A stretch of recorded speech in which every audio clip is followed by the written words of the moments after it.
नमस्कार, एक बार फिर से मैं आप सभी के सामने उपस्थित हूं बेहद महत्वपूर्ण टॉपिक के साथ। आप सभी जानते हैं कि जम्मू एंड कश्मीर के विधानसभा जो चुनाव हैं वो शुरू होने वाले हैं। तो सभी पार्टियां अपने अपने संकल्प पत्र और न्याय पत्र जो है वो लेकर के आ रही है। तो फाइनली बीजेपी ने अपना जो संकल्प पत्र है वो सभी के सामने ओपन कर दिया है और इसके तहत कुछ महत्वपूर्ण वादे किए गए हैं जम्मू कश्मीर के नागरिकों के साथ। यहाँ पर जम्मू कश्मीर के जो युवा हैं उनके लिए भी बहुत सारी चीज़ें हैं। साथ ही साथ जम्मू कश्मीर से आतंकवाद को समाप्त करने के लिए श्वेत पत्र भी जारी किया गया है। और इसमें एक इम्पॉर्टेंट चीज़ ये है कि इंटरनेशनल लेवल का टूरिज्म विकसित करने की बात की गई है JNK में, which is very good for JNK people.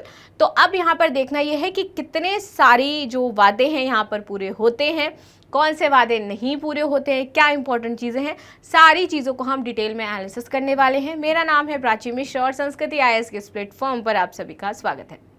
लेकिन इससे पहले आप सभी जो JNK पीपल हैं, JNK से यदि मुझे कोई भी देख रहा हो, एक भी सिंगल पर्सन, तो मुझे ये बताए कि वाकई JNK की अभी समस्या क्या है और सरकार को इनमें से जो उन्होंने संकल्प पत्र जारी किया है इनमें से सरकार कितनी समस्याओं को टैकल कर पा रही है और कितनी समस्याओं को छोड़ दे रही है, क्योंकि ये बहुत ही ज़्यादा महत्वपूर्ण हो जाता है। और आपको बिल्कुल रियल होकर के बताना है, ऐसा नहीं है कि किसी पार्टी का समर्थन करना है, नेवर। जो आपको लगता है कि JNK में वाकई बहुत ज़्यादा ज़रूरी है उसके बारे में मुझे अवश्य बताएं। ठीक है, चलो अब क्लास को शुरू कर लेते हैं और देखते हैं आखिर न्यूज़ क्या थी। तो न्यूज़ तो यही है कि जो जम्मू कश्मीर के लिए है कि सबसे पहले तो उन्होंने ये बोला कि आर्टिकल 370 कभी भी वापस लौट करके नहीं आने वाला है, चाहे कुछ भी हो जाए।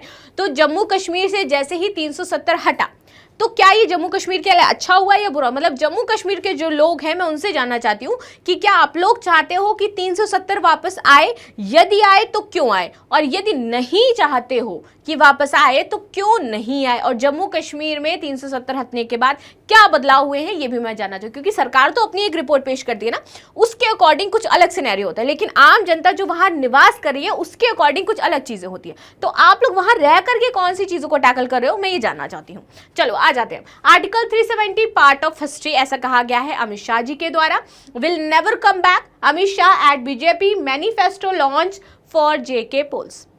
चलिए, तो जम्मू कश्मीर विधानसभा चुनाव के लिए यहाँ पर संकल्प पत्र जारी हो गया है। अब देखते हैं इसके प्रमुख बिंदु और प्रमुख वादे सरकार ने क्या किए हैं वहां की जनता के साथ। बीजेपी ने इसमें जम्मू कश्मीर के विकास का वादा किया है। इस मौके पर केंद्रीय गृह मंत्री अमित शाह बोल रहे थे। उन्होंने कहा कि अब जो धारा 370 है वो इतिहास बन चुकी है, कभी वापस नहीं लौटेगी। पिछले 10 वर्षों में बीजेपी के विकास और सुशासन जो है वो समर्पित रहे हैं सुशासन पर। 10 वर्षों में यहाँ पर पर्यटन भी आपका बढ़ चुका है। और इम्पॉर्टेंट चीज कि अब इस पर्यटन को ले जाना है हमें इंटरनेशनल लेवल पर। ठीक है, कि अब ये जो पर्यटन है यहाँ का ये सिर्फ नेशनल लेवल तक नहीं रहेगा, इंटरनेशनल लेवल तक जाने वाला है। ठीक है, अब नहीं लौटेगी धारा 370। गृह मंत्री ने कहा कि मैंने नेशनल कॉन्फ्रेंस पर एजेंडा पढ़ा, जो नेशनल कॉन्फ्रेंस है उसका एजेंडा पढ़ा, इसमें गुमराह किया गया है कि इसको कांग्रेस का भी समर्थन है।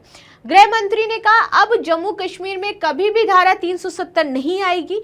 इस धारा की वजह से यहाँ पर आतंकवाद ज्यादा था। ठीक है, केंद्रीय मंत्री ने इस मौके पर जम्मू कश्मीर के पिछले 10 वर्षों में हुए विकास कार्यों को भी गिनाया है कि जब से यहाँ पर धारा 370 हटी है जम्मू कश्मीर ने विकास किया है। बट अगेन JNK पीपल, क्या वाकई ये सही है? मैं जानना चाहती हूँ।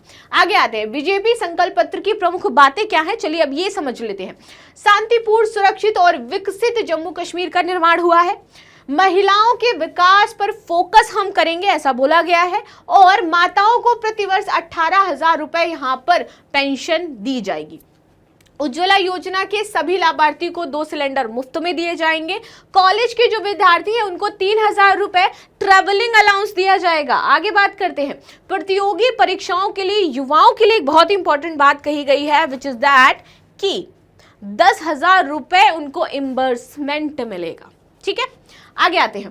पीर पंजाल जम्मू की तरफ से छात्र छात्राओं को लैपटॉप और टैबलेट्स दिए जाएंगे। जम्मू को पहलगांव से भी अच्छा टूरिज्म प्लेस बनाया जाएगा। डल झील को विश्व स्तरीय टूरिस्ट प्लेस बनाने का यहां पर निर्णय लिया गया है। श्रीनगर में एक अम्यूजमेंट पार्क बनाएंगे जो कि बहुत ही अनूठा होगा अपने आप में। जम्मू के नदियों को रिवर फ्रंट का टूरिस्ट प्लेस बनाया जाएगा। जम्मू और श्रीनगर दोनों शहरों में जल्द ही मेट्रो आपकी चलने वाली है। आतंकवाद की बलि चढ़े मंदिरों का यहां पर विकास होगा। सत्ता में आने के बाद आतंकवाद पर श्वेत पत्र जारी किया जाएगा। आतंकवाद पर जो प्रहार किया है उसे और कड़ा करेंगे, ऐसा बोला जा रहा है।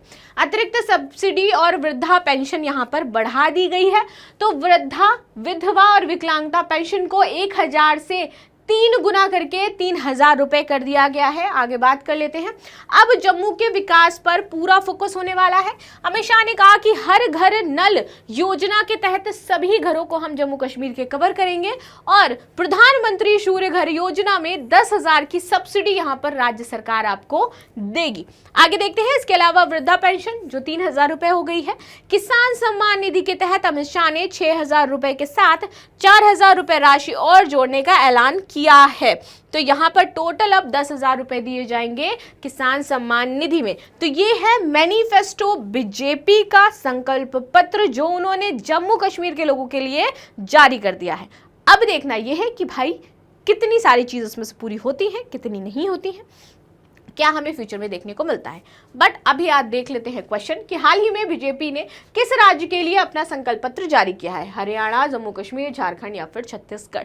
जम्मू कश्मीर इंपॉर्टेंट हो जाता है, बहुत ही ज्यादा इंपॉर्टेंट हो जाता है, इसलिए हर एक राज्य सरकार चाहती है कि वहां पर हम जो चीजें हैं उनको अच्छे से टैकल कर पाए।